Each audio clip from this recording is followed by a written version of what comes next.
নেতা কর্মী রক্তকে আমরা পিছা যেতে দেব না। এই ছাত্র দল বিগত 15.5 বছর লড়াই করেছে, সংগ্রাম করেছে। এই ফ্যাসিস্টের বিরুদ্ধে আমরা লড়াই করেছি, সংগ্রাম করেছি। আমরা আমাদের ছোট ছোট নেতা কর্মীদের হারিয়েছি, যারা ছোট ছোট নেতা কর্মীর খুন হয়েছে। আমরা তাদের বিচার দাবি করছি। আমরা সকল হত্যাকাণ্ডের বিচার দাবি করছি। অর্থাৎ এই ফ্যাসিস্ট হাসিনার 15.5 বছরের আমলে ছাত্র দলের সকল নেতা কর্মীর খুনের শিকার হয়েছে সকলের, সেই সত্তার বিচার দাবি করছি। এবং আমরা যতদিন পর্যন্ত আমার ভাইদের অর্থাৎ বিচার সঠিক বিচার না দেবো, ততদিন সকল রাষ্ট্রে থাকবে, ততদিন আমরা আন্দোলন সংগ্রাম চালিয়ে যাবো। প্রিয় নেতৃবৃন্দ, আমরা এখন আমাদের শুরু করবো। আমরা স্পষ্টভাবে ঘোষণা দিতে চাই, বিগত সময় থেকে 5 আগস্ট থেকে আপনারা সর্বোচ্চ পরিমাণ শৃঙ্খলা পরিচয় দিয়েছেন এবং আপনারা এই আমরা ইতিমধ্যে প্রশংসিত হয়েছি।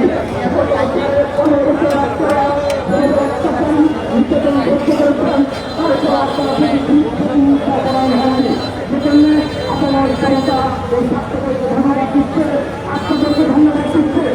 সেই ধারায় আজকে আমাদের সেই শিক্ষা কেন্দ্রীয় সংসদের সকল নেতৃবৃন্দকে দ্রুততম সময়ের সামনে করে দেওয়ার অনুরোধ আসছি। কেন্দ্রীয় সংসদের ছাত্রদের সকল পর্যায়ের নেতাকর্মীরা ঢাকা ব্যাংকের সামনে দাঁড়াবেন। অথবা ঢাকা বিশ্ববিদ্যালয়, জগন্নাথ বিশ্ববিদ্যালয়,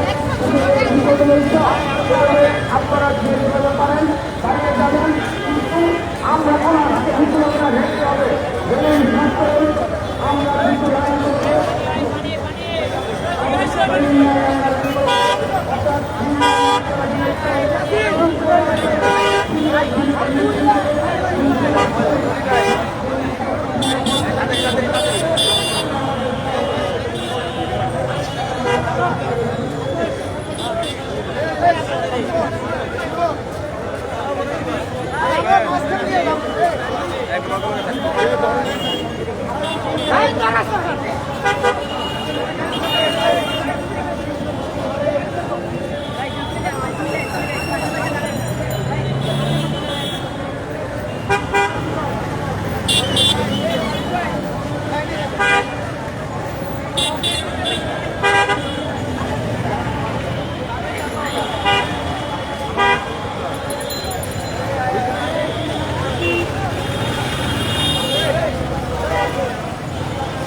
ভাই মিছিল কই? ঢাকা কলেজ কই? ঢাকা কলেজ সামনে, ওই সামনে।